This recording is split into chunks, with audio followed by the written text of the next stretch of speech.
Please. Please bring the remote and the mouse.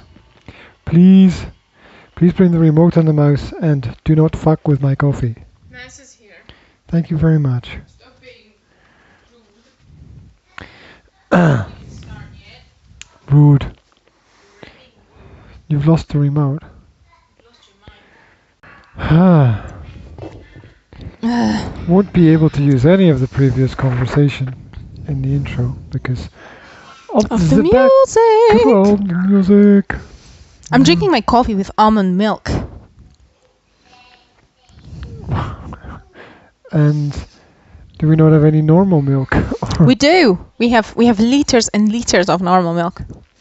I'm drinking my coffee with almond milk. I noticed this morning a large amount of milk in the fridge. It's because every day I go shopping and I think I'll get milk just in case. And somehow, well, usually we drink 2 liters a day. Usually, but not for the last 3 days. So it's not kind really of drunk, accumulated. It's kind of consumed with breakfast cereals, isn't it? Well, it's consumed with breakfast cereals and put into pancakes and drank and it's drank. Something wrong with that statement. Shut up. It's drank. You're making fun of my English. Yes. Mic check. I think we just checked them quite effectively. Yeah.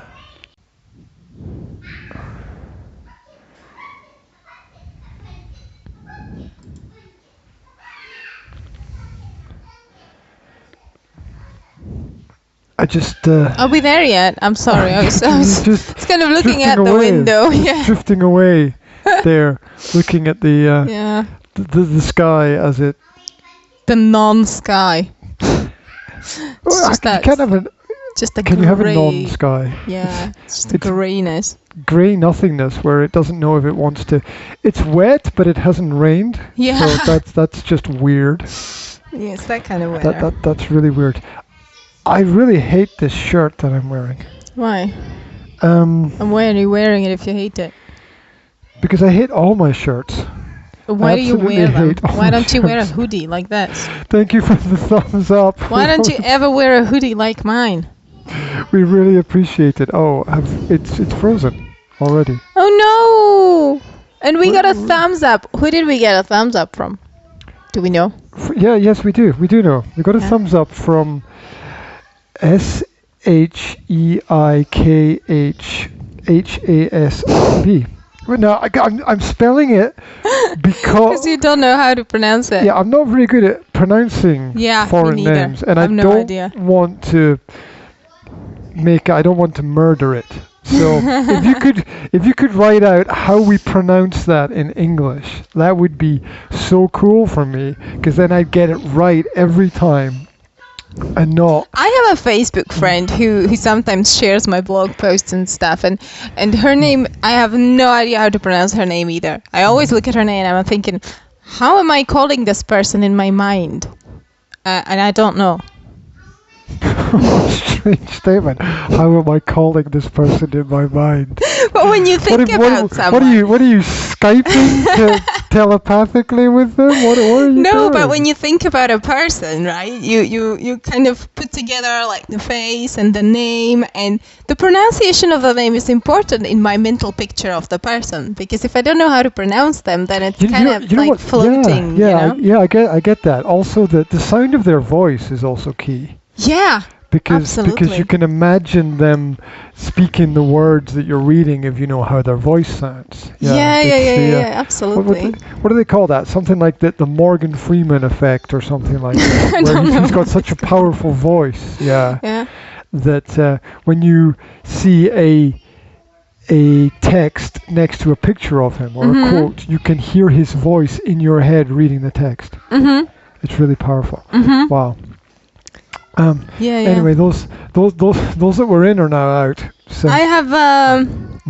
So we're never going to know how to pronounce something beginning with chic.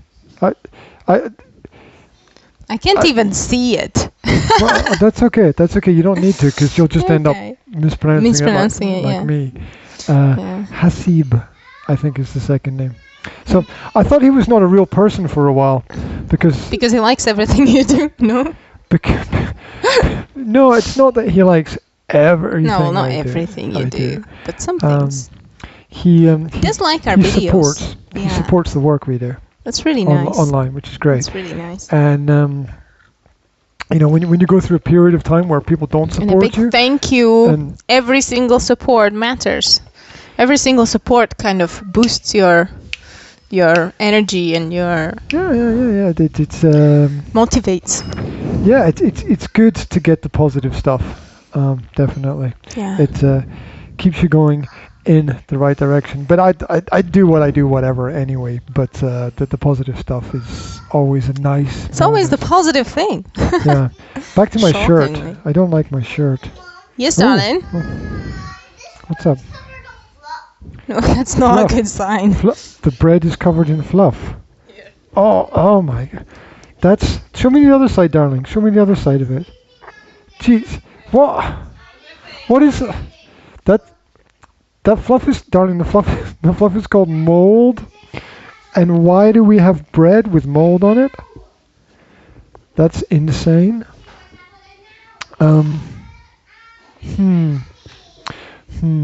Seems like somebody forgot to throw the mold out.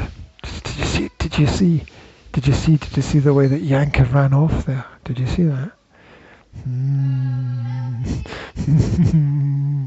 I wonder. Right, Yanka left the kids having lunch by themselves at the kitchen table, and they decided that they were unhappy with Mummy's lunch, and they decided to make their own. Okay, and Will, could you please stop shouting help, because we're in the middle of a podcast, right? You know the rules, yeah? Will, you know the rules, don't you? Okay, yeah, there we go. So we got one kid taking the bathroom apart, another kid taking a tablet apart, and another kid taking a lunch apart. Right. Hey ho, away we go. What was that?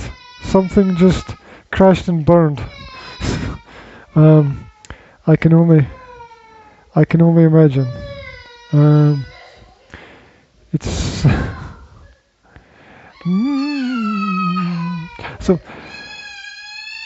There we go. We carefully prepared everything so that we could come online live and do a podcast first. Is the tablet okay? Didn't break or crack or smash or crash or.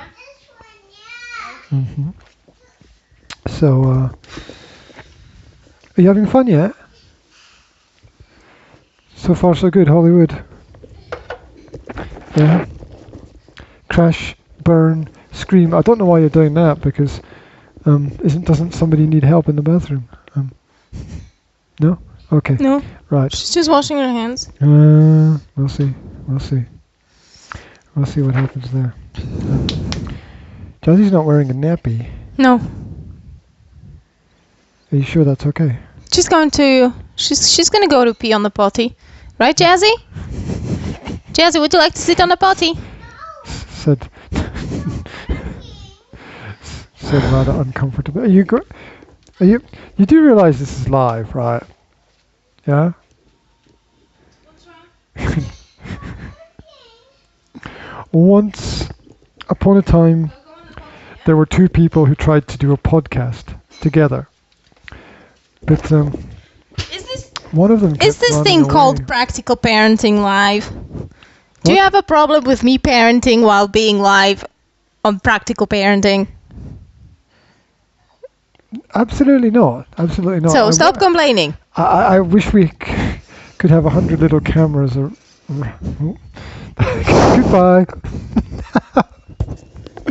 The problem with you being live is you're never live for more than about 20 seconds before there's some major issue that you have to run away and solve.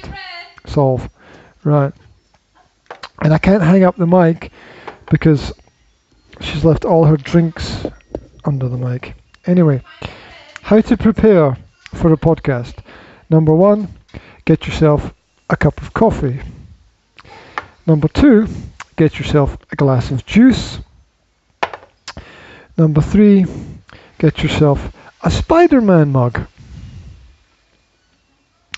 with tea inside of it. Today I've gone for peppermint tea. Because I was, there's a reason for that actually. I'll get into that in a minute. You're right there. You ran past the fan so quickly it started turning. Did I? You're moving like the wind. Because I could hear that you were kind of running out of topics and you started to talk about. You're running out. I can't start anything because you haven't been here for the first 10 minutes. You know? I'm here now, guys. I'm here. Potty's emptied. Kids are happy. Relatively. Breads are made. Fluff is thrown out. Everything's fine. I don't want to know. Don't go there. Don't go there. Hi. I know. I know exactly what happened. One secret to a nice and balanced relationship. I'm listening. I'm listening. Do not go there where you don't have to go. What? No, you're supposed to go the extra mile. Just for your partner. Do not go there. You're supposed to. When your partner says, you can't do not go there, just do not go there. What are you doing with your hands? I'm some kind of miming wall. Yeah. You're miming like there's some kind of glass. There is a glass in between us. Can't you see it? Bong. Careful, you just bang your head off the invisible wall. The invisible do not go there wall. Yes. Yeah. Welcome to the virtual world. Are you going to leave your half-eaten sandwich down there? Yes, I am, because I can't eat it while I'm on live. I'm live online. Stop it. You're making me sound like a... Welcome to Pronunciation 101. Today we will be working with Yanka on her... Don't spit the coffee everywhere. On her basic skills. So... The rain in Spain stays mainly my shoulder hurts. That must be the shirt. Yeah, it's definitely the evil shirt. Thing. Having the wrong shirt on is very painful to my shoulder. What happened to your shoulder apart from the shirt? I broke my record. What have you been doing? Swimming. Oh, I thought you were clicking on the mouse or something. Too many mouse clicks causes severe shoulder injuries. Yeah. Swimming. According to BuzzFeed. You broke your record. What was your record? My record. My record was 40 lengths. No, it was a time. I was timing it. Okay. Right. So I gave myself 50 minutes. Mm-hmm. And 50 or 15? 50. Mm-hmm. 50 minutes, and I did 40 lengths in 50 minutes, which was a record. Mm-hmm. And that's why my shoulder hurts, because I think I overdid it. Mm-hmm. I overdid it. 40 lengths? No. Can't pick up the tea. I know what you're talking about. I was shopping yesterday after my training. You overdid it as well. Yeah. Shopping. I was no. Shopping. Did you break your record? I was shopping after the training, and I had a great difficulty putting the milk in my shopping bag because just having it like this height, and I had to like pick up the box and put it in the bag, and just lifting my arm like that was extremely painful. You know what's funny about that? We don't even need milk. I know. It was very painful though. There's something small flying around here. Look, there it is. There's the little bastard. over there somewhere. Okay. Yeah. Anyway, I still don't like my shirts. Why? Why do you wear shirts if you don't like them? Why don't you just wear a t-shirt? Because it's supposed to look more professional, isn't it? People say, well, it looks. People say, well, it's. You've got to improve your image, and people like it better. They'll listen to you more if you wear a shirt. Even though you look like a.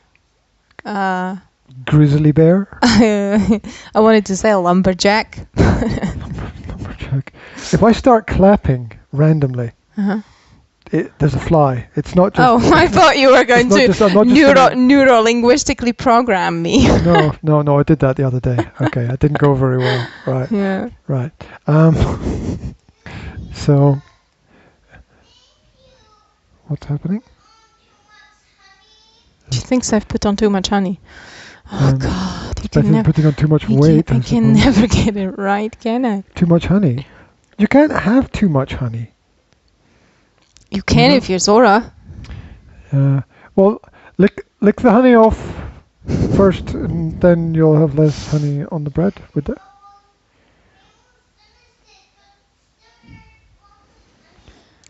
Then leave it if you don't want it, darling. It's okay. I'll finish it. No, one of us will. Yeah, if Daddy doesn't finish it before me. Yeah, if I'm not walking through the flat and finding half-eaten food that looks edible. Yeah. That's what parents live off. Yes, they do. What do you eat? Anything the kids don't. Yeah, exactly. Basically. Exactly. I got to a stage that sometimes I just don't even bother filling my plate with food because I know that I'll just eat whatever's left after you and the kids. I've noticed that. Oh, I'm not having anything to eat. And now 15 minutes later you're sitting down at the table finishing off the plates and stuff. Well, yeah. There you go. That's what happens in the real families. Don't you go your man voice again? Yeah. Your man voice. It makes me feel more powerful, which is really horrible, isn't it? I mean, why should a man voice make you feel powerful? So that's a wrong concept. I still want to know why you put on makeup to go training yesterday. Because when you're a stay-at-home mother, right? You just get up in the morning and you spend half the day. That's what that means. Sorry, I saw someone on the internet who did S, small a, big S, small a, big H, and then it can be an M or a D, and I was confused. It just clicked in my head now. And you also have a W-A-H-M, which is a work-at-home mom. W-A-H-M.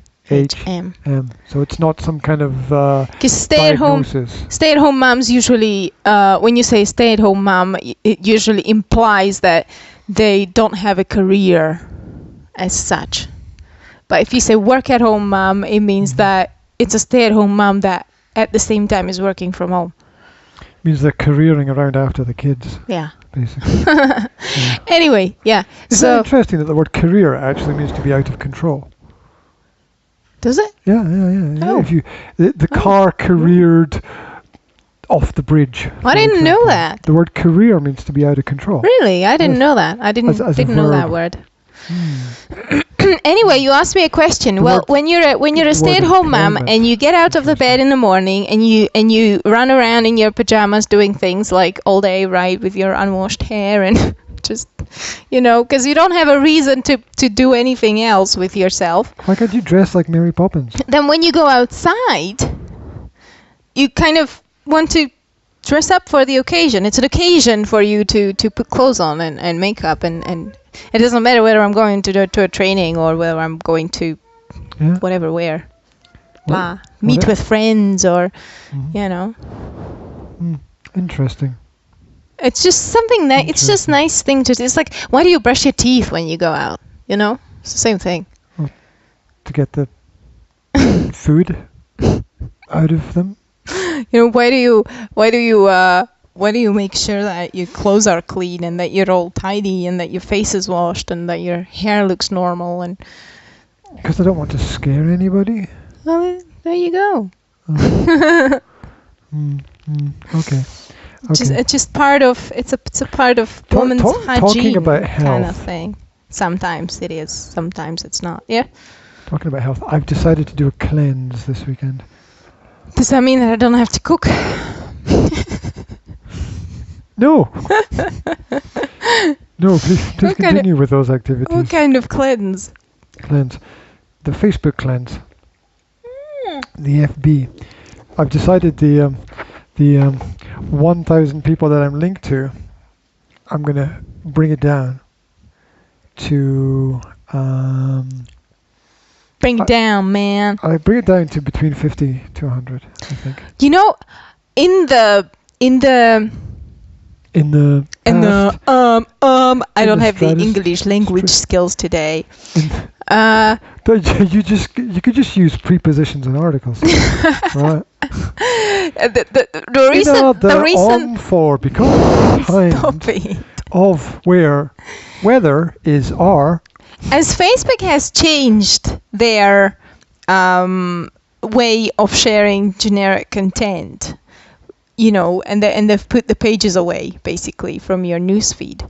I think that might not be a very good step, actually, if you want to get things out, because people only see things that are shared by their friends.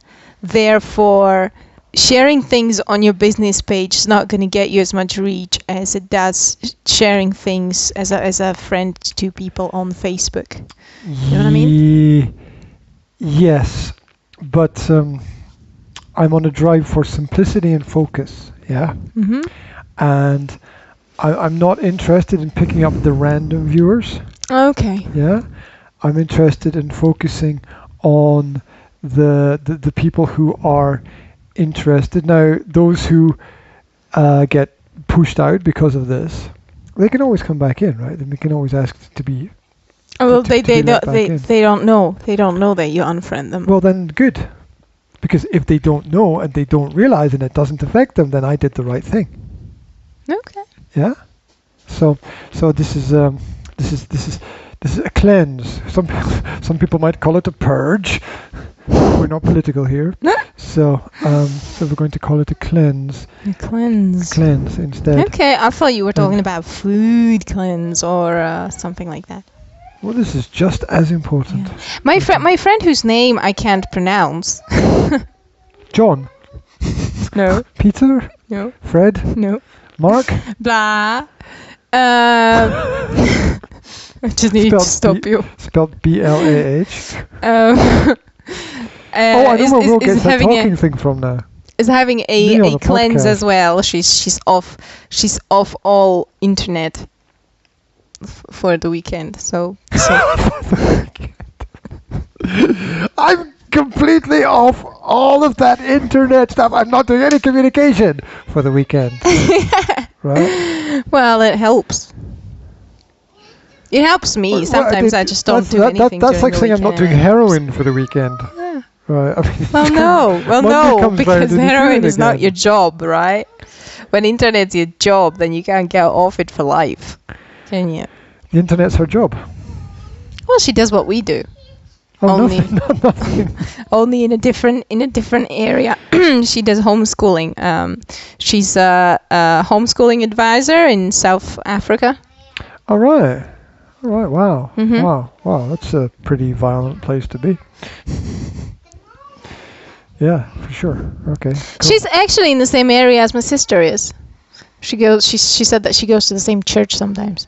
Yeah. Yeah. How weird is that? I know. That's really weird. There's a whole especially as I planet. randomly picked her up, or she picked me up, or I don't know who picked who up in the group of the the webinar I watched.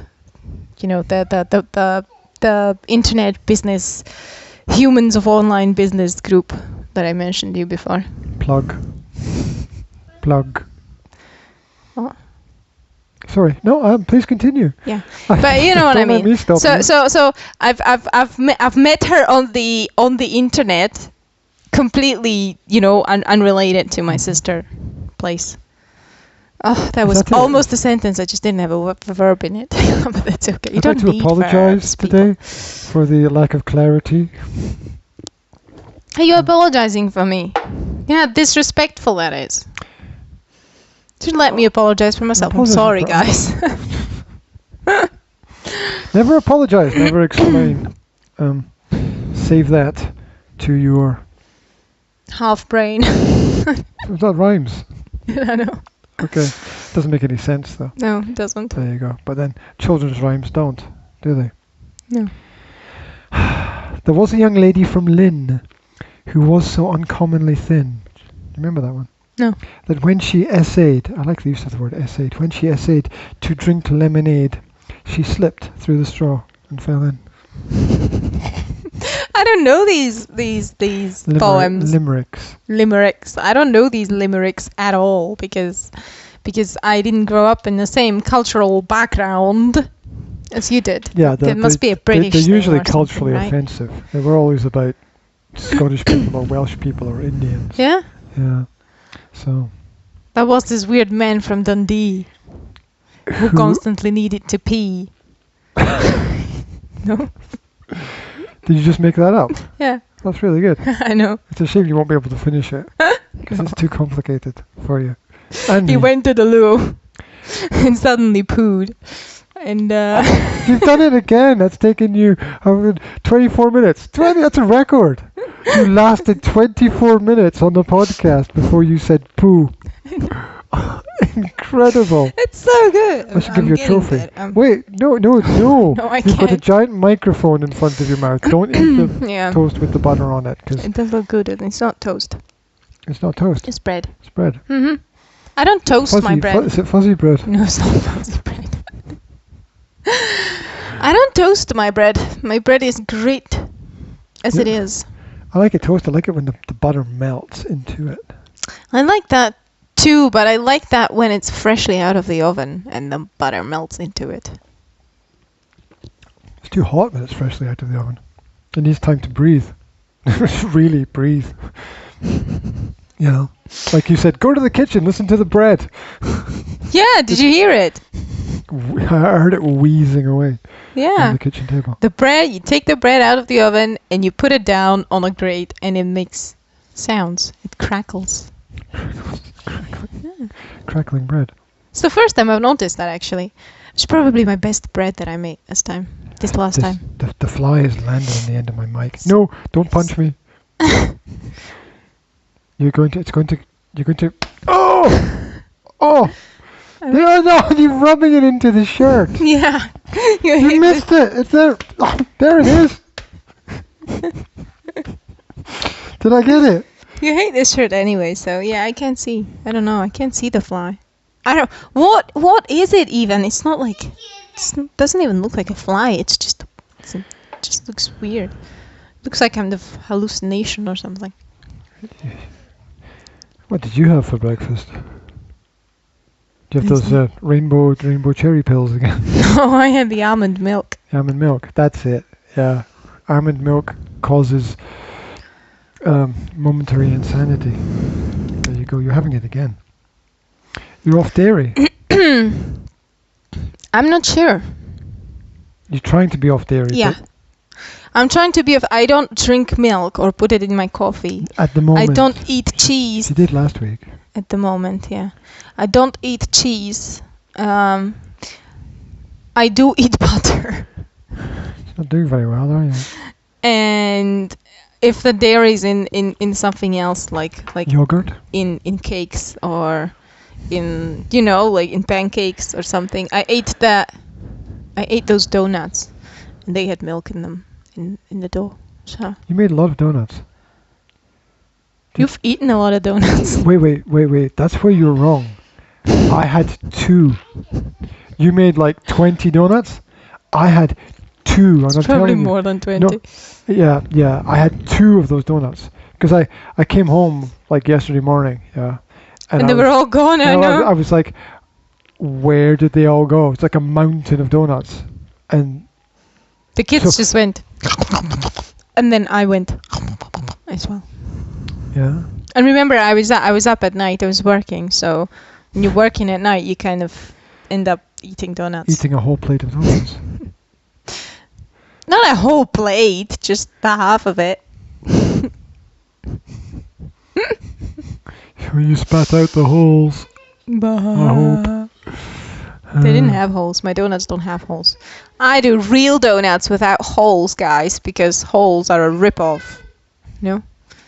Oh, it's just a way of making it look bigger than it is, isn't it? Mm. Really. Another marketing trick. Right. What's good? You, what was that in the middle of the night last night? Eh? Jazzy waking up, screaming again. Yeah. Do we know why? No. Did she, Maybe she had a bad dream or something. We don't know why. She did calm out eventually. But down? Yeah, calm out. Come out.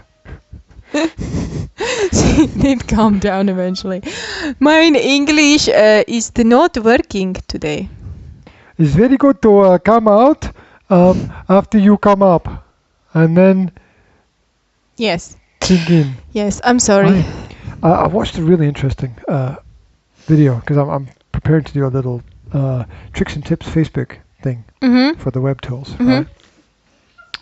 And there's a system for viewing.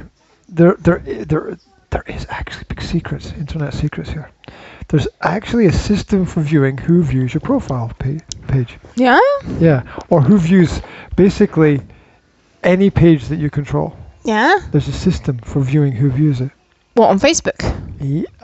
Yes, but it's not a click, and it's not a click. You've got to go into the JavaScript texts, and it's encoded in there. But you can see the codes of the people who have visited your page. Ooh. Yeah, and you can copy and paste it into like Facebook, and it tells you who the person is. Ooh. Ooh. That's freaky. That's kind of interesting. Because I think Facebook should have that anyway. They should have like a little button on there which is like, click to see who's visited your page today. Oh, but that's where you're wrong, you see, because that's what Facebook is all about. Facebook is all about spying. If you do that, then people won't be able to spy because they know that you'll be able to. Oh, no. They'll have algorithms to cover their own work. It's just that you want to see. I mean, it doesn't. Obviously, Facebook is sucking data out of your computer anyway. Yeah, I'm not talking about Facebook spying. I'm talking about the users spying on each other. There's a large group of people. What? People spy on each other? Yes, there's a large group of people that'll go to your profile and check it out and blah blah blah. The teenagers. I mean, look at the teenagers are a huge group of users of Facebook teenagers don't have any interest in reading through other people's profiles. Why would they? Of course they do. Of course, because they like someone or they want to see. Yeah, but they're not going to like me, are they? They're not going to read through my profile. Oh no, not through your profile. But I'm just talking that Facebook would be shooting themselves in the foot by using that because it's not a nicey, everybody's an honest person thing. Wait, look. You know? Right, if you've got a shop, right, I think you're entitled to know everyone who's entered your shop, right? Yeah. I mean, it's not something that, you can't really hide that anyway, you know. That's yes, but you're talking about the business use of Facebook. It would be a good idea to have that as a feature in the business manager on Facebook. Well, I think it's a...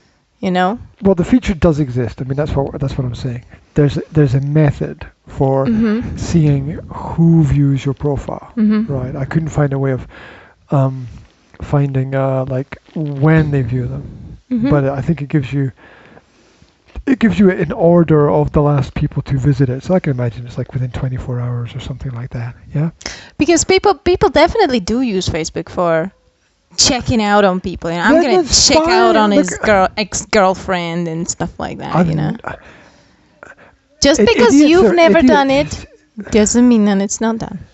Yeah, well, of course I use it for checking out people because, you know, people come to me for business reasons. Yeah. I want, if I'm going to help them, I need information about them. I need to know who they are, where they study, what kind of education they've got, what kind of work they do, what their interests are. That's normal. Yeah. That's normal. That's normal.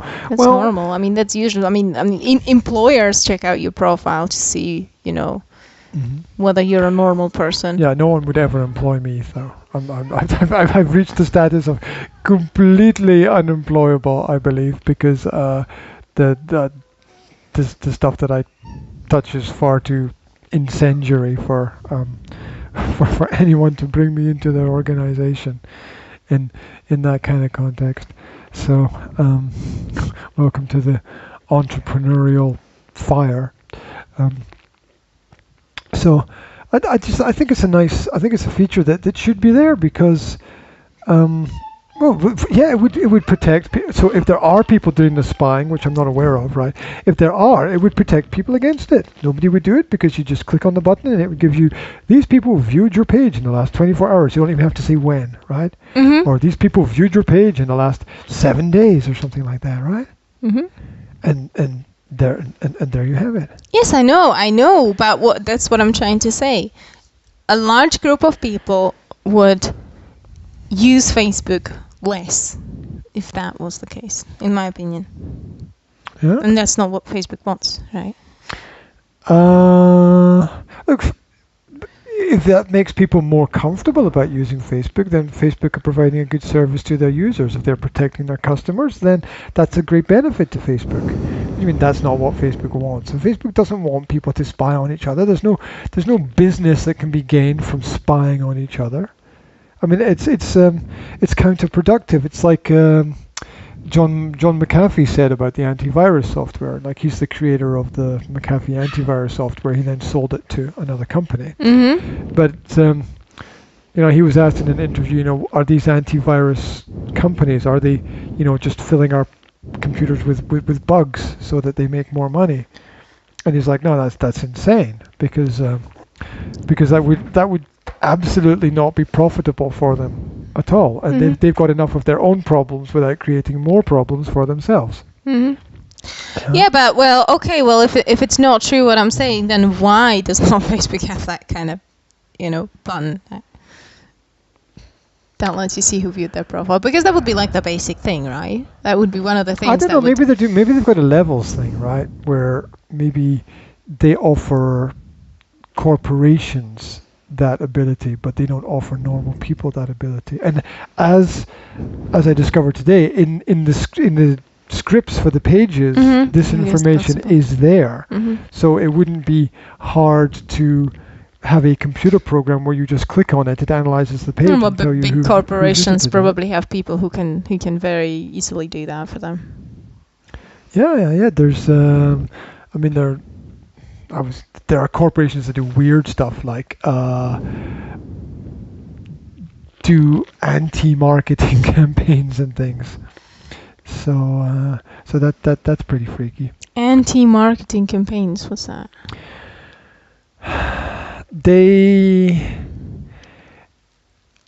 They're like intelligence services, right? They function on the surface. They're marketing organizations, right? They're marketing companies, mm-hmm. but basically they function in collecting data about people that people don't want to be public. Yeah, it's like counterintelligence. Yeah.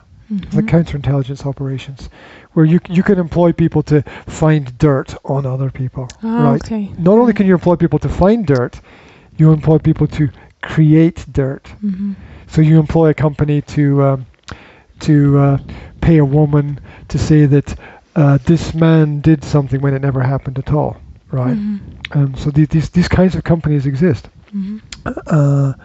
Usually connected with the intelligence agencies, which is why rich and powerful people have to be very careful about where they go and who they go there with, and they can never be alone yeah. at any point in time, because anybody can claim anything, and mm-hmm. All you have to do is put the doubt into somebody's mind. Mm-hmm. That element of, well, nobody really knows, do they?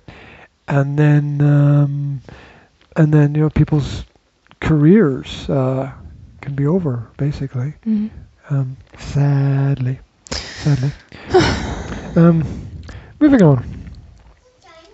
There's something I want to talk about, mm-hmm. Which is alternatives to timeouts.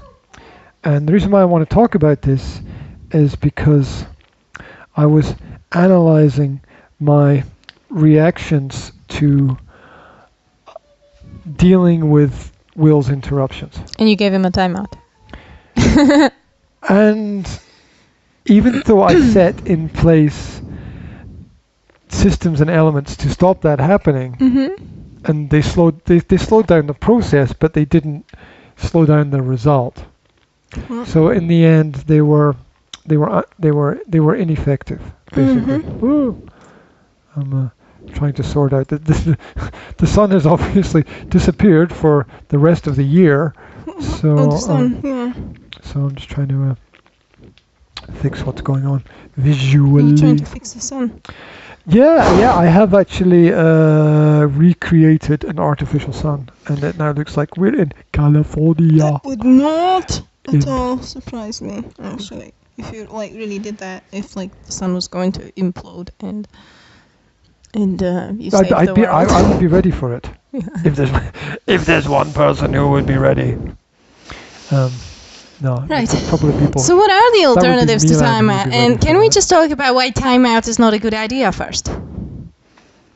Absolutely. Would you like to take center stage and talk a little bit about that? Because yeah, sure. Okay. Yeah. Okay. Well. Sure. Okay. No problem. No, I don't want to put you on the spot or anything. No. Timeout is very often used as a good alternative to worse punishments, like spanking. Okay. People are like, oh, I don't hit my children. I put them in timeout. And that's a great thing. But psychological. But okay, physical. It is better than physically hurting your children, for sure. But psychologically, it's not very good either, because you're still punishing your child. They're still going to feel the same resentment towards you. They're still going to feel anger. They're still going to feel like this is not fair, and they're not listening to me, and I don't deserve this. And if you just send them to their room and tell them, think about it, right? And you're imagining this child sitting on their bed and thinking, oh, maybe I shouldn't have done that. Maybe mommy's right, and maybe I should apologize. Well, that's not what they're doing, okay? They're probably sitting there thinking, it's not fair. I hate the fact that I have to be here, and next time I'm going to make sure that they don't catch me. How do I use my mobile phone to call in the airstrike? Yeah, something like that. Yeah. So, where are the Marines? When it comes to, it's counterproductive. Blackwater. There is one situation where timeout is actually productive, but it's not really a timeout in the way that we usually view it. Like when a child is having a difficulty in a certain situation. For example, young children are sometimes overwhelmed at things like birthday parties, right? In places where a lot of things are happening, and they can have, too much sensory input, and they start what we call misbehaving, okay? Maybe being aggressive or running around like crazy, throwing things, I don't know, weird kind of behavior, right? Undesired. Then they might be communicating their anxiety about the situation, their overwhelm, and that's when a timeout is a good idea. But it doesn't look like, come here and go sit down in that corner and be quiet and think about what you've done. It should be done in the presence of a mother, definitely, or whoever is taking care of things, father or auntie or whoever. And it's a good idea to take the child out of that crazy environment where he feels or she feels overwhelmed. Maybe take her to the room or somewhere else, sit on the steps or whatever, but stay with the child and talk about things so that it doesn't feel like punishment, but so that it feels like a break, okay?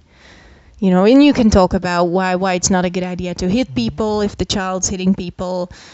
You can think about, what would he like to do? Why did he do that? But don't do it as a reproach, right? Don't go, why did you do what you've done? Because that's just going to make them be quiet and look at you and say, oh, I don't know. You kind of make a friendly communication. There's something wrong with that question anyway. Yeah. Why did you do what you did? Yeah. Why did you do that? Well, when you obvious from the situation why someone did what they did. It's you might not get the motivations behind it, but you'll see in the moment. Yeah, often kids don't feel like it's a real, genuine question. Often they feel like it's a kind of rhetoric, I'm not happy with what you've done, kind of thing. What do they call that question that doesn't need an answer? Rhetoric question. Oh. Why I just said that? Oh, sorry. Sorry. Yes. Just to rephrase a few things. Sending a child to their room often sends the message to the child that you're a bad child. Yeah. Which is not what we want to communicate. What we want to communicate is perhaps this behavior is inappropriate at this moment. Timeouts often fuel power struggles between the parent and the child, where they're both trying to get the upper hand, and of course that can lead to escalation and greater conflicts. And timeouts also remove the child from the situation rather than teaching them anything that they need to know, or rather than helping them learn from what is happening at that moment in time. You want to know how I use it, for example. I've just realized, okay, because I don't call it timeout. I don't really call it anything, but I've just realized that I actually use it with Zora sometimes. When she's in a situation where I'm not getting through to her, and she's kind of what you would call misbehaving. Okay, she's not listening, or she's being wild and blah blah blah. I don't call it anything, but I just tell her, Zora, can we talk for a second? And she usually comes and talks to me because she knows that when I say that, it means that she's going to get my undivided attention and that we're going to cuddle, and she likes that. So timeout for her is a positive thing, basically. It's a positive feeling for her. So when she knows that we're going to talk, she comes to me and we cuddle and we talk. And I just say I say what I think about the situation, and she usually agrees with me. And I ask her questions. I say, what do you think would be the good thing to do? What do you think would be the right thing to do in this situation? Usually when she doesn't want to tidy up, actually. And it always helps. Like every day? Like every day, yeah. And it always helps, because just that one-on-one interaction where my attention is 100% focused on her, when I'm not just shouting somewhere from the cooker, help your brother. It doesn't get anywhere. It just goes, just pings straight off. Okay, yeah, so what you're talking about is basically the opposite of the timeout. That's the time in. Yes. Yeah? Where you're not pushing the child away, but you're bringing the child closer to you. Yeah. So taking them out of the situation, but not out of my presence. You're creating a more calming presence, a more open opportunity.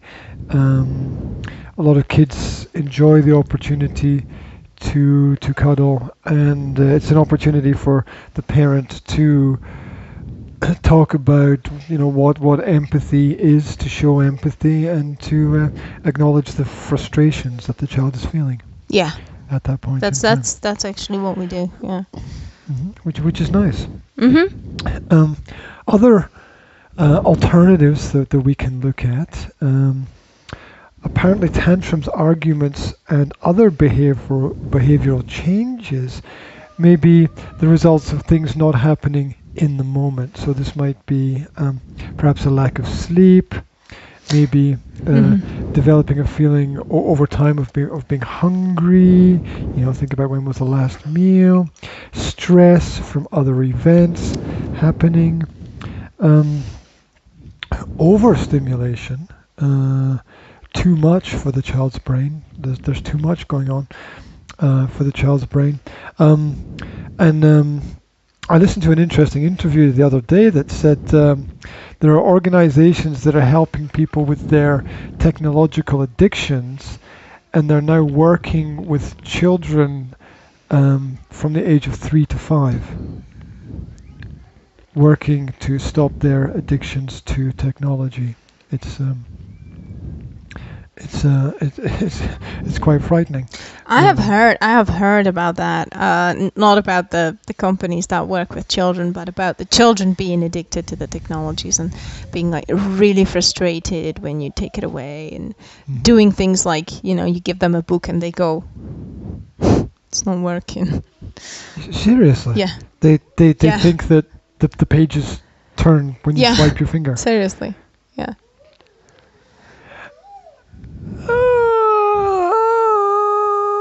I don't know what to say about that. That sort of kind of blows my mind, really. I mean, they probably realize that you're supposed to turn the pages, but they would be trying to see if they don't know how to turn the page. What's gonna. It's not that they don't know how to turn the page; it's that they expect things to be happening and they're not when they swipe. You know. Yeah, well, you know Things that. like I posted the article yesterday about the advantage in clothing technology. Where, I didn't read it, but where I've seen it. they're now integrating the technology into clothes, where clothes can store information. So I'm just gonna go to your shirt and just go. Huh. Well, that would be one of the theoretical possibilities. What they're testing it with at the moment, one of the ways they're testing it is with gloves, so that people don't have to take their phone out of their pocket, right? So just take the glove out, just to get there. Well, they don't have to take the glove out because they're wearing the glove. Yeah. I'm sorry, I was thinking out of the pocket because they have their gloves on their hands and they have their hands in the pockets because they're always cold even though they're wearing the gloves because they live in Slovakia where it's like minus 20. Some of them, right? But say for example you're skiing. Right? It's kind of an extreme example, but yeah. But a lot of people ski in winter, right? And they've got their phone somewhere in their pocket, and they'd have to take off their gloves, and it's not like a big deal, but anything that makes things easier for people, right? So instead of having to stop and do things, all they do is they'd know what was in their, they'd know what the home screen of their phone is like. They'd be able to visualize it, and they just do this with their hand, and the glove recognizes the movements and sends it to the phone. So they can go like, "Hi, I'm on the slope right now." Well, that'll be like the projected technology. Like you can project the screen now, right? With sensors. So that already exists. That's not even future technology. That exists now. You can get that right now. So yeah, for sure. And I'm not sure. Maybe they'll like put a. Well, seriously, right? In the fingers, right? They'd have a speaker in the thumb, right? And a little microphone here, and people would be able to use their hand to talk. You can implant it into your fingers. You don't even have a glove, you know, you just go. Well, people would do that already, but there are problems running the test with those. Oh. Because people have been getting viruses.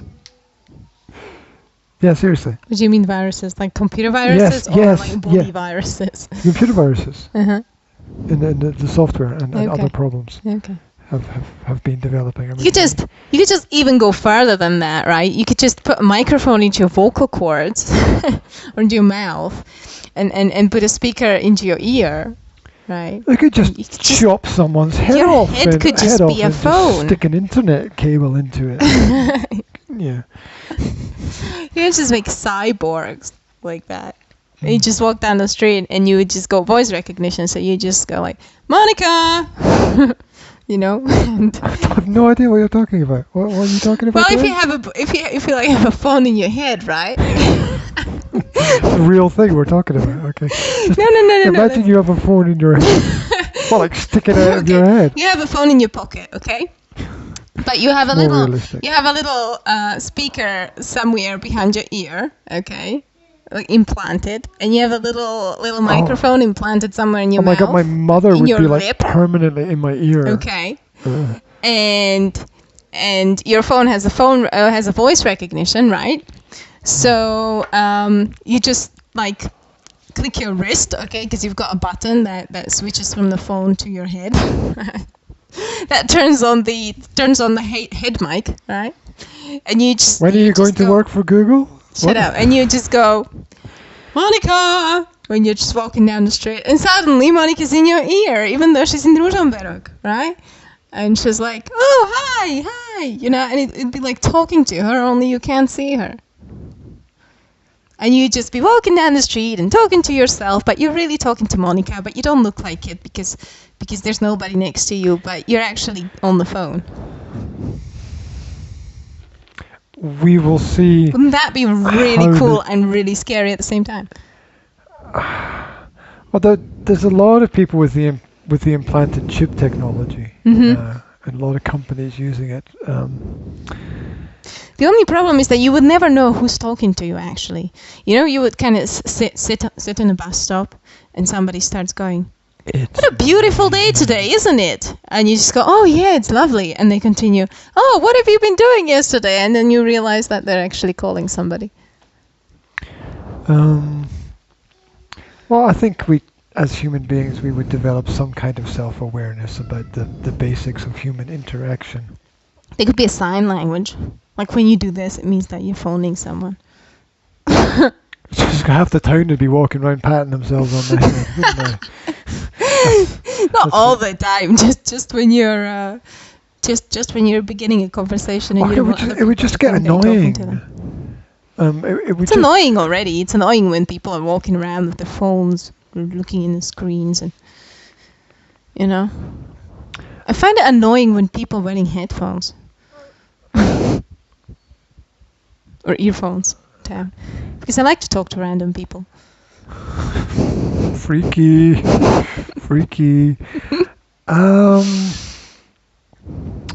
No, it says she who puts on her earphones to go shopping. Well, yes, I do that. But that's because that's the only time I can do that. But what if other people are doing it the only time that they can do it as well? Yeah. No? Yeah. No? Everybody has masses of free time when they can just do whatever they want, apart from me. Apparently they do. Joking! Considering what I've seen in the last week. Okay. Are you alright there? Yeah. I'm drowning in my fit and slim tea. Is that what it's called? Yeah. Probably makes you fat and stupid. Right. Probably. There you go. Because there's a difference between being fit and slim, of course, right? Yes, there is. Right. You're going to get fit just by drinking the tea. Yes. yes. That's like having a tea called Superhuman. Yeah. Right. Or intelligent. Smart tea. Or a PhD tea. Yeah, that just means you've sold yourself to the New World systems. There you go. I saw an amazing piece of advertising yesterday. I was in the bank and I was looking at, they've got the leaflets there to sell you stuff. Mm-hmm. And they had, I was looking at it and I was thinking, that's fantastic and completely wasted because it was on a piece of banking literature, right? And the cover of it was different job titles, right? The MUDR, the Slovak one, but those letters were highlighted, and then it used those letters to make the word mudreshi. Yeah. Oh, okay. And then another one was prof, used for professor, but it was used to make another word. Professional. Or something. Yeah, something like that. And I think it was a different word because they were all like really positive adjectives. And it was another job. I can't remember the third one. And I was thinking, that's fantastic. What a great piece of like art and marketing and everything together. And it was like this little flyer sitting on the desk. And I was thinking, oh, it's kind of wasted because it'll be there for like 2 months. And then no one's going to look at it. And then it'll go straight into the bin. Oh, yeah. But I thought, oh, that's kind of cool. Anyway, it's a little observation from the bank. So what else can we do instead of sending our kids? Grab my ass. I just need to stabilize myself. Can you find it? No, I just grabbed your pants actually because there's no ass in them. It's just air and pants. I'm wearing Nike pants. In bows. Right. So what did we do? So we looked at the timing. We looked at possible causes. What else? What else do we need to look at? Teaching. If we send the child away, obviously we've lost the opportunity to interact. We've lost the opportunity to educate. Yeah. And so just sending them away is not going to teach them anything. Yeah. It's necessary to find, if possible, a better way to handle the problem, or some kind of system that can be set in motion, so that there's an awareness, a learning that takes place, and so that in the future you don't have exactly the same problem to deal with. And this can only be done if you're working together. So this means the parents need to model the ideas of sharing, of taking turns, of realizing there's a right time for things, of asking for things politely. And what I did before the session today was I went to talk to Will. And I asked him that, first of all, I asked him, if he remembers the rules, and I asked him that if there's a problem, to come and ask us a question politely, rather than waving and doing the mime thing, because that hasn't worked. Because asking him to be quiet has just led him to change one distraction into another distraction. Yeah. So I would much rather he came directly to us and communicated with us directly, in the hope that would stop the clown-like monkey cartwheels going on in the background, because then I have to try to then I've got to try to do a presentation and interpret what the mime is. The Jedis are coming. No, the Empire has built a giant. No, okay, something like that. Anyway, so that's another element to think about. Next, delayed reactions. Not every incident requires an immediate consequence or response. Now, the problem with us doing the podcast is it's live, right? And I guess that's why the news presenters don't have their kids running around the newsroom at the same time.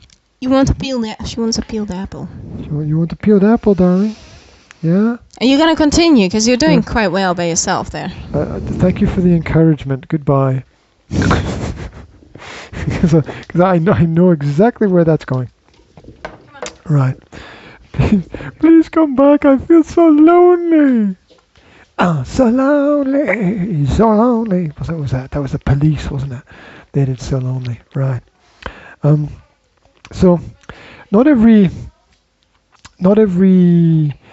let's call it interference requires a consequence or immediate response. If you can delay the response, then it gives you time and the child time to think about what's happening. Now, a lot of conflicts occur because things just kind of explode out of nothing. We're all under time pressure to do certain things.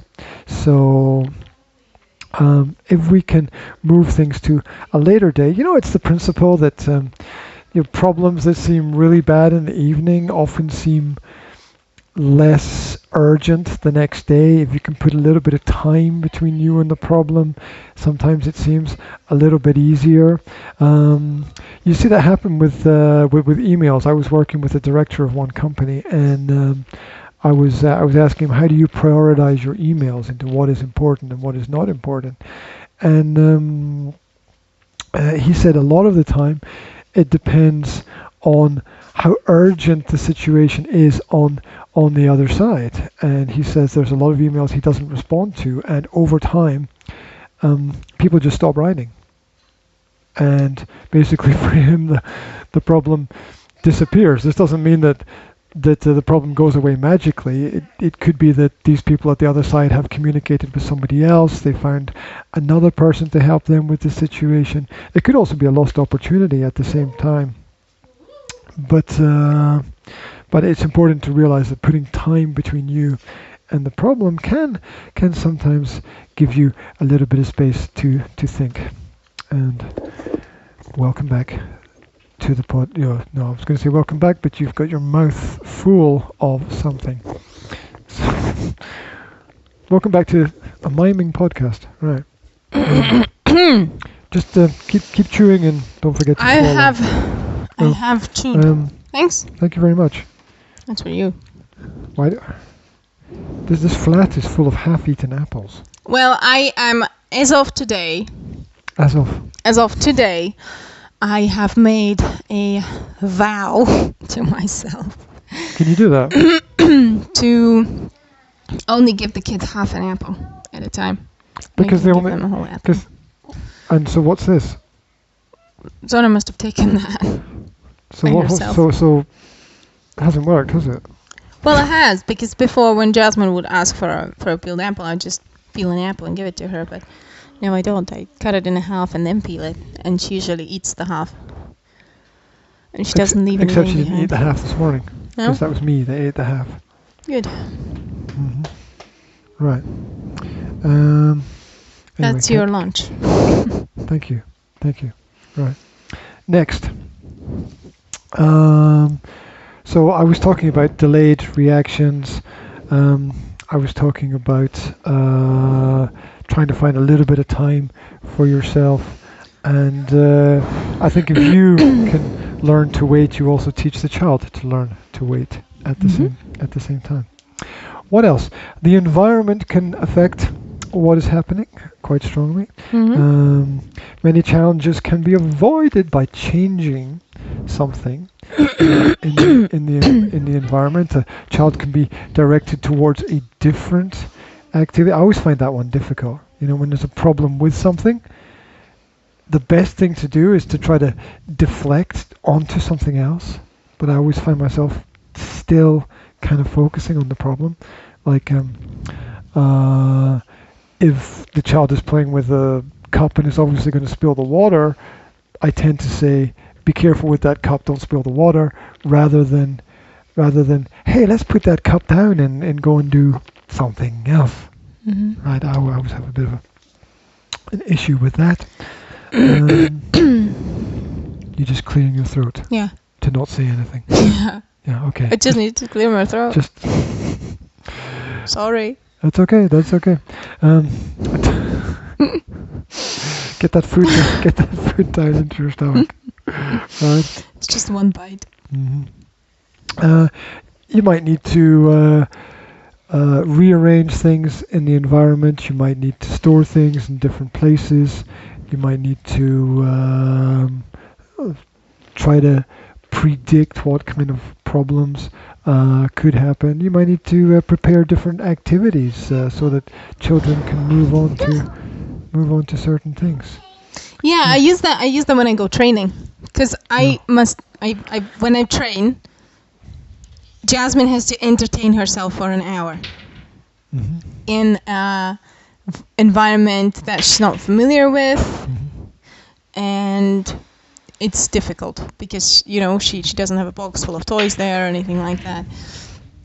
So I also have to conkers across the I also have to prepare activities for her to stay entertained and not to throw a patty or something. Yeah, so. Yeah. You don't want the kids to throw an Irishman. They're big, heavy, and hairy. Apparently. Probably. I don't know any Irishmen. Do you know any Irishmen? I only know one Irishman. You just lied. Well, he's not really Irish because he's from Venezuela? Sierra Leone, I think. Close enough. I know this Irish guy from the North Pole. He's not Irish then, is he? Right. Well, he lived his almost entire life in Ireland, so... Is he dead? No, but he moved there when he was a child, apparently. You're not very sure about a lot of stuff, though. I'm sure. To be sure. Yes. Right. What else could you do? You could offer children the opportunity to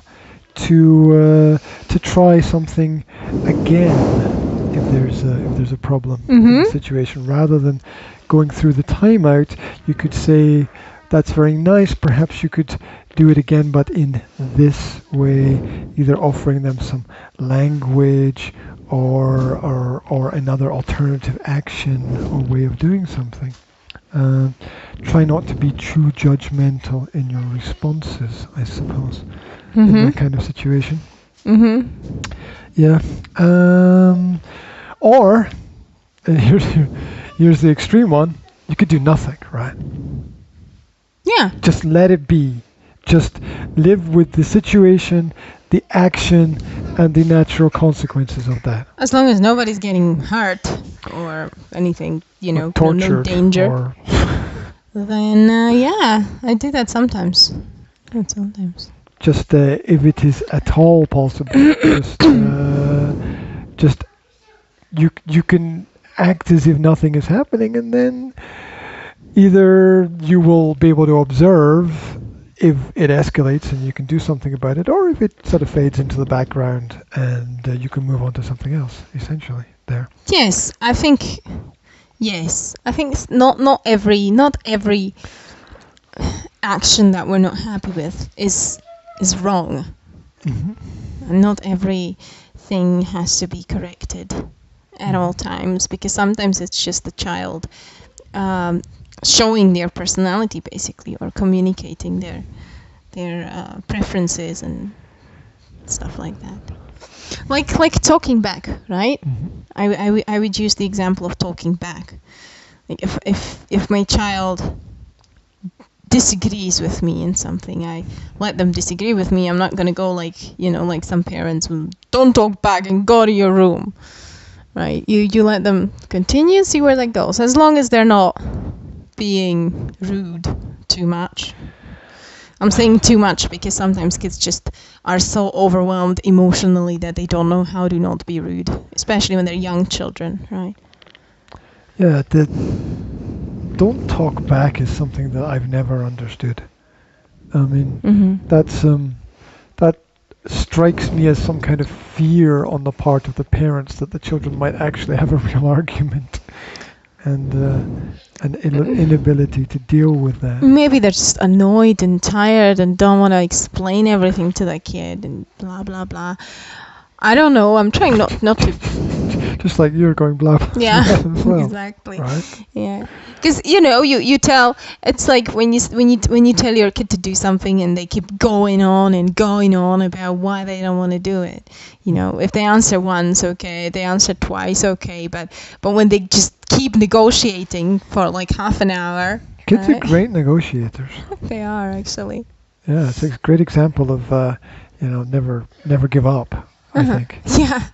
In that perspective. Yeah, they are. So that might be another situation in which parents will go, don't talk back. But when I encountered it as a kid, it was usually like first thing that I would say, if I would just express my opinion, I'd get like, don't talk back. Well, it's basically like saying, don't communicate. It's like killing the communication completely. It's like, don't have a relationship with me. It's like putting a bullet in someone's head, basically. Yeah. Isn't it? In the relationship, because if you don't want to communicate with a person, then you don't want to have a relationship with them, or don't talk back.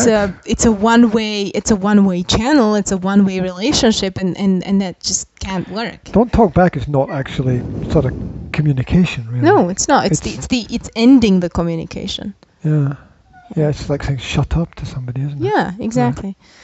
It is, and that's just okay. Kid thinks okay, they don't care, and that's not a good thing to think. Yeah, absolutely. So I'm working on the time-in principles rather than the time-out principles at the moment. We will see how far that gets. So I want to finish with a few quotes about play. We looked at this the other day. We did a few. We can do a few more. This is just looking at how important it is for children to have that area of experimentation in their lives, how important it is to have that avenue of expression. So first quote today is, "Play gives children a chance to practice what they are learning." Yeah, that's like the ultimate goal of the play. I mean, you can see that everywhere. You don't like when people are compared to animals, but you can see that throughout the mammals everywhere, right? That the young ones are learning through play.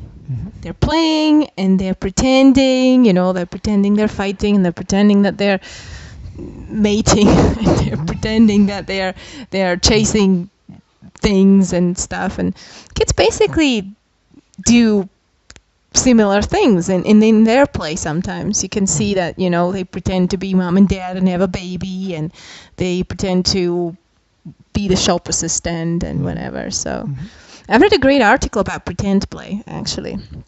That was actually based on this principle. It was, I can't remember who wrote it or where I found it, but it was basically, it was called something like, "I don't like playing with my kids and this is why," right? And it explained why adults are so incredibly bored by the kids' pretend play, and why they shouldn't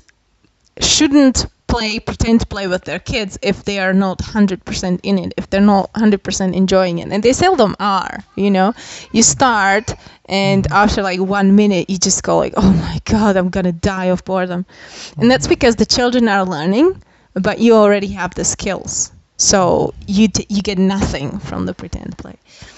And it gave, the article gave suggestions of what kind of play you should play with your kids, something that you enjoy, like playing chess or playing board games with them, or taking them out, playing ball, and blah blah blah blah. Things that you I use blah blah very often today, don't I? Sorry for that. Zora wants me to look at something. Zora, can you bring it here? Yeah, we can't go anywhere, darling, because we're live. Can you bring it here, chicken? Well, that might cause, depending upon what it is, she might not be able to bring it. Oh, what is it? We need to know what it is before you can ask her if she can bring it, because you might be asking for the impossible. Oh, it's a magazine. Did you find some activity in the magazine? Oh, this. The cakes. Ah, the cakes. She found this recipe for, what is it? Pudingové príšerky. Custard monsters. Custard monsters. I'm sure we can make some custard monsters at some point, sweetie. Custard monsters. Not sure about the eyes, though. They're made of marshmallows. Marshmallows. Marshmallows bad? But is anything sweet bad? I imagine you can have some. It's something, you can probably have some sometimes. That's as long as you don't eat them every day. I'm not... What's marshmallow in Slovak? Sorry? What's marshmallow in Slovak? Marshmallow. Oh, it's difficult. No. That's funny, because I was doing I was a meeting with a client the other day, and we were and I was trying to translate marshmallow into Slovak.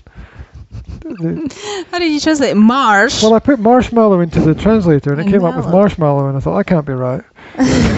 What does a marsh mean? Marsh is like a bog, right? It's like a really soft. wet place. Yeah, the idea is soft. Marsh means soft. Yeah. And mallow. Soft. No? Mallow. Yeah, what does mallow mean? I have no idea. I've never thought about it. Mallow. Mallow. Too much marsh, not enough mallow. It's the Easter Bunny voice. It's Easter Bunny's father who said that about the marshmallow chickens. Oh, no, this won't do. Too much marsh, not enough mallow. When's your doctor's appointment? Okay. Alright, let's do a couple more.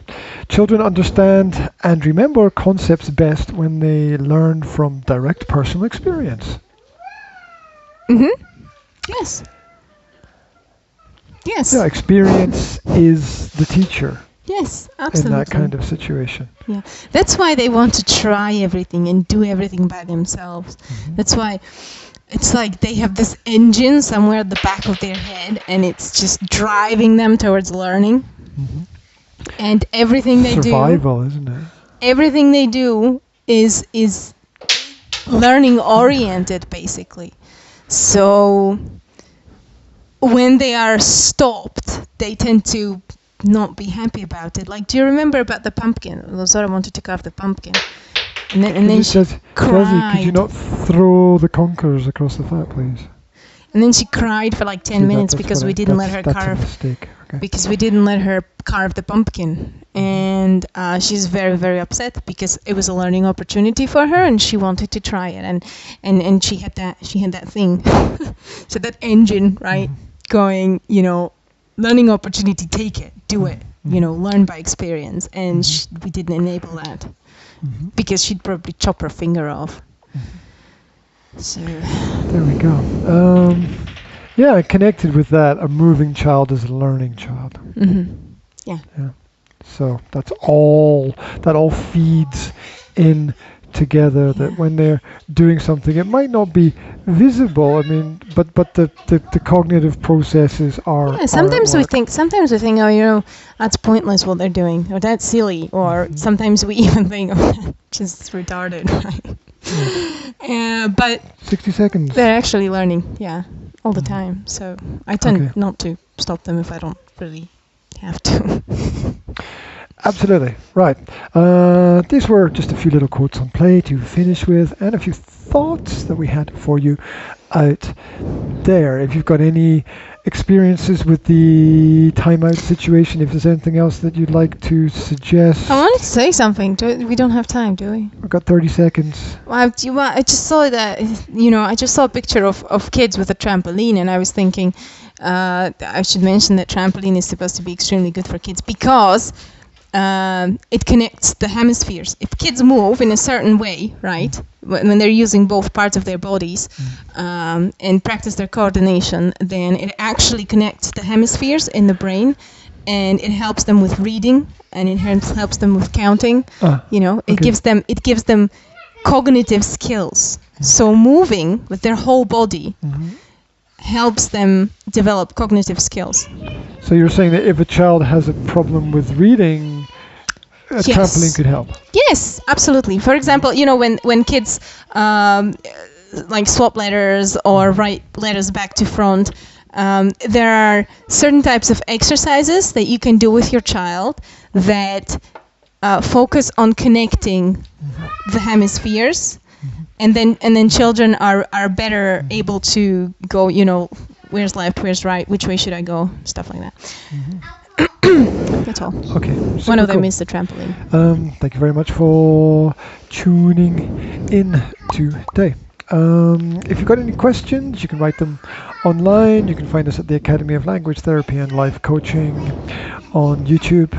Over 1,000 videos, and on Facebook as well. Also at nsa-slovakia.com.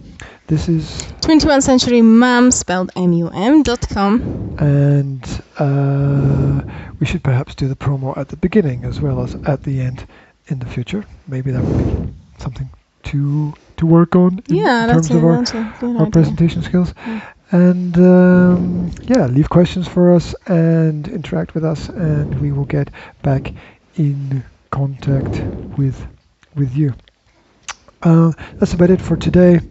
One other final little weird thing is that there's a website called upsidedowntext.com, and if you type in text, it will put it upside down. You can copy and paste it and put it onto Facebook. I saw that this morning. Yeah, that's so cool. Upsidedowntext.com, and I'm gonna try it. Yeah, and it's just like a head thing. It's just like, oh, what this bird? What? How did they even do that? You could do like, my Facebook has a virus, and all the text would be like upside down. Yeah. Or you could just type it. This is how I feel right now. Yeah, especially if you've got kids running around. Yeah. Right.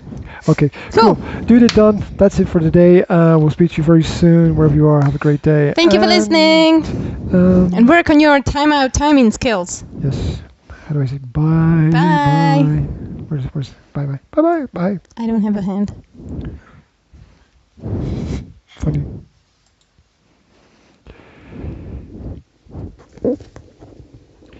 I'm so hungry, I'm going to die. Have that piece of bread then.